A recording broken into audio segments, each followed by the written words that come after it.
Good morning. I hope everybody had a nice few days of rest and relaxation. Let's get right into it. So, today we're doing knee flexion. So, this is knees day one, and knee flexion is when you bring the heel towards your bum.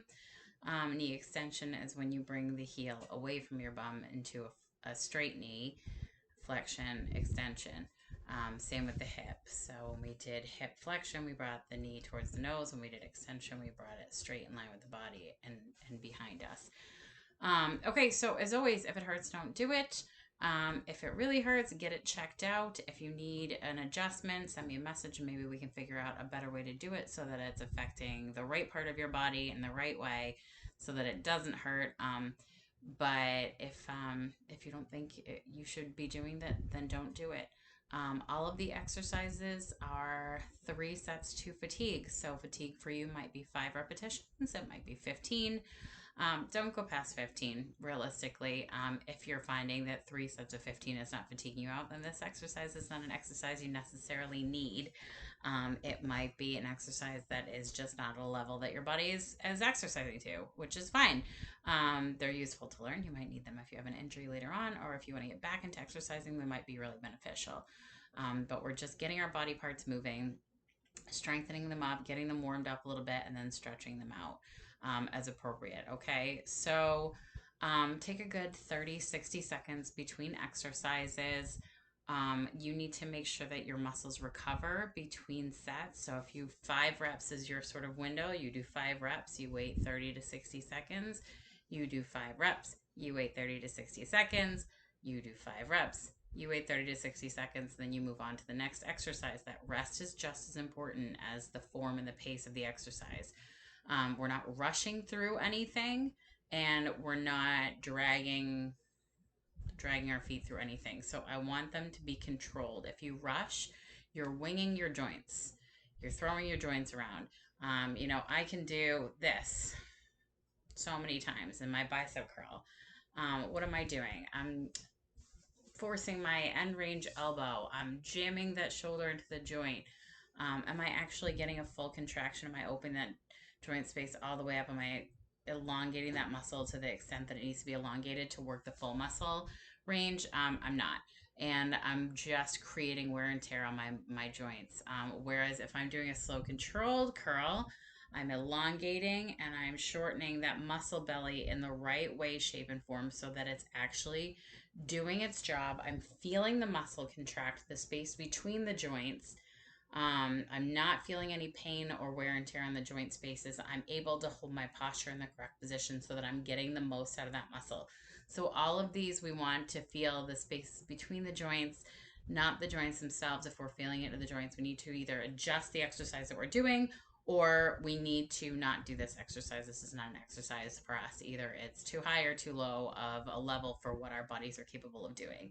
And if you have questions, send them to me. I'm happy to answer them. And if I don't have an answer for you, go get it checked out. Talk to your doctor, talk to your physical therapist, get it assessed, get it looked at before it creates bigger problems. Having said all of that, happy Monday. We need a big ball, which mine's over there, so I'm going to grab it in a second. We need a band and we need a little ball. And again, I don't know where I put all my stuff. My band is set up over there, so that's fine. And a chair. And that should do it for today. If you don't have a big ball, that's okay. Use a chair and a pillow. If you don't have a little ball, use a rolled up towel. There are substitutions and modifications for all of these. And again, if your brain doesn't work in the way that it needs to think of a more creative or alternate solution for something you have in your home, shoot me a message. I'm happy to help with those too. I can pretty much turn anything into your house into a physical therapy exercise. Um, the beauty of what my brain does. So let's get into it. All right, I'm gonna grab my big ball and my little ball. And first things first. Chair back. And there's my little ball. Okay, so the first one, we're just gonna do sort of a static hold hamstring curl. Now this is gonna be a little wonky donkey because my chair is low, and my ball is high. But whatever works for you, right? So I am pulling my heel back towards my butt. All right, so my hip is flexing up a little bit, which I honestly don't love, but that's because the ball is too big and the chair is too small. So if you have a situation like this where your chair is too low and your ball is too big, get a bigger chair or take some air out of the ball. All right, so we're looking for that contraction. Now, can I force my hip to stay down there? Yes. Do I love that for us? No. All right, so hamstrings behind the thigh. That's what I'm working here. Doop. And what does that look like from the side? So glad you asked. Let me show you. Sort of. Again, sort of. This is not the best setup, but we do with what we have. All right, so heel coming towards my butt. All right, so this is twofold, as most exercises are. Both we're controlling the contraction as it comes in, and we're controlling the elongation as it goes out. So we're working the muscles in two directions, which is really good. In and out. All right, number 2 of a very similar looking exercise is, you stay right there. Ooh, my little ball, where you going, friend? All right between the heel. All right, pushing back. Very shortened here. All right. Boop. End range of the hamstring, give or take. I mean, not end range. End part of the range of the hamstring. What does that look like from the front? There we go. All right. Now, if you feel like you've got decent control, you can kick out. Yeah, I knew my ball was going to go somewhere. Here, let's hold the ball there with this foot. You can kick out, come into a hamstring curl, resistance at the end. Kick out, come into a hamstring curl. So you're getting more of that range. All right, and you're getting that resistance at the end. And then you're stretching it out, and you're getting it at the end. I'm a fan of that one. I like it. There we go. The next way that you can do this with the band is, I've got my band sort of hidden over here. As always, my door opens towards me. Don't do it in a door that opens towards you, because if you do it in a door that opens towards you and the door accidentally opens, it will open into you.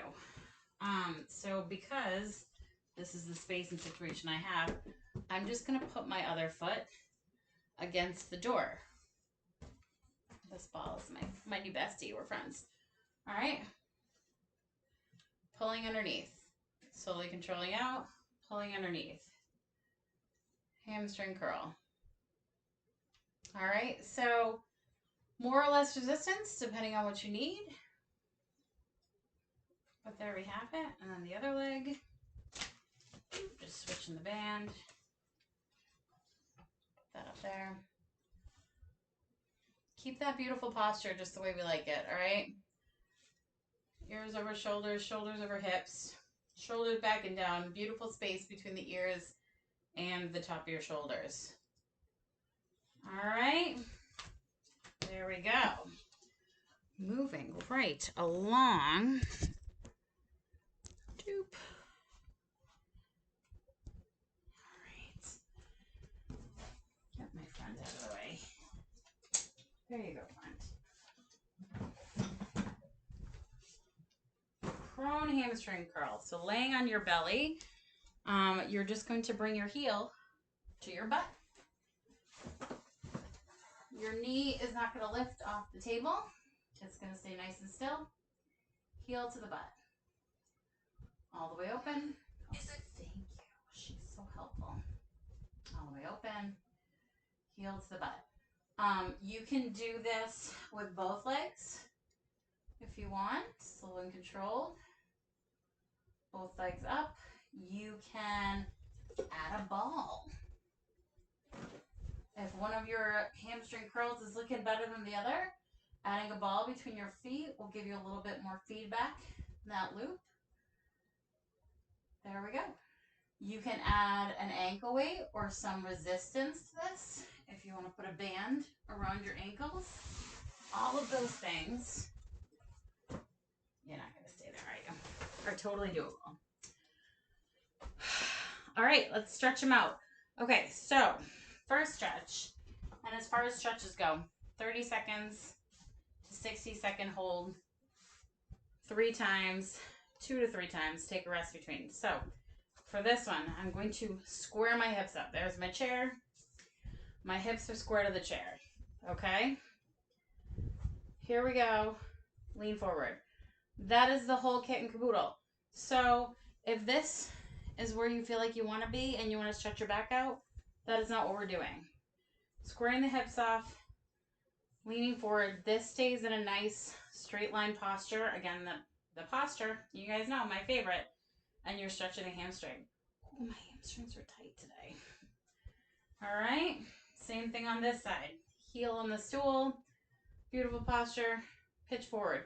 This is not a back stretch. If you feel this, if you tuck your chin and you're feeling like a string is tight from your neck all the way down your leg, that's most likely neural tension. That's your nervous system is being irritated. The nerves, as they run through your spinal column down to your feet, are being irritated. That's not what we're looking for here. So if that's not the stretch for you, if this is not the stretch for you, you get neural tension, don't do it. But you should be feeling it same place we exercise, right? Same place we work. So the back of those hamstrings should feel it. Number 2 hamstring stretch, and honestly, this one's my fave. Because who doesn't have a favorite hamstring stretch? Kitchen counter. I'm going to do this because this is what I have. All right, my feet are a little bit wider than hips width. And they're going to be pretty close to where I'm leaning. All right, so I'm going to take a step in. And then I'm going to just lean my butt back. And feel a stretch in my hamstrings. Again, my back is in good alignment. My abs are engaged because I'd like to protect my back. My pelvic floor is lifted because always. And you're just going to lean back through your butt. So this is, here we go. All right. Lean back through your butt. Do you see that angle? All right. That's a pretty good angle on those feet. So I'm not way back here leaning through my butt. I'm in here leaning my butt back. I'm getting that stretch. However you need to adjust it so that you get the stretch, adjust your body. So if this is you and you feel a stretch in your hamstrings, fine.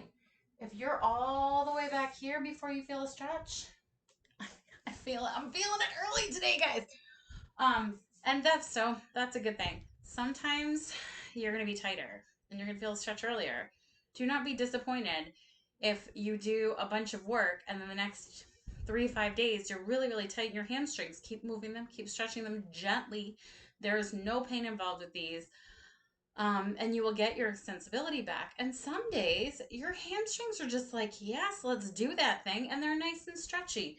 And that's okay. Do not hold yourself accountable to yesterday's level of stretch, especially if you've done something, if you've done a lot, if you've worked your muscles. So yeah, that's my 2 cents. I hope you all have a great week and we'll see you soon. Bye.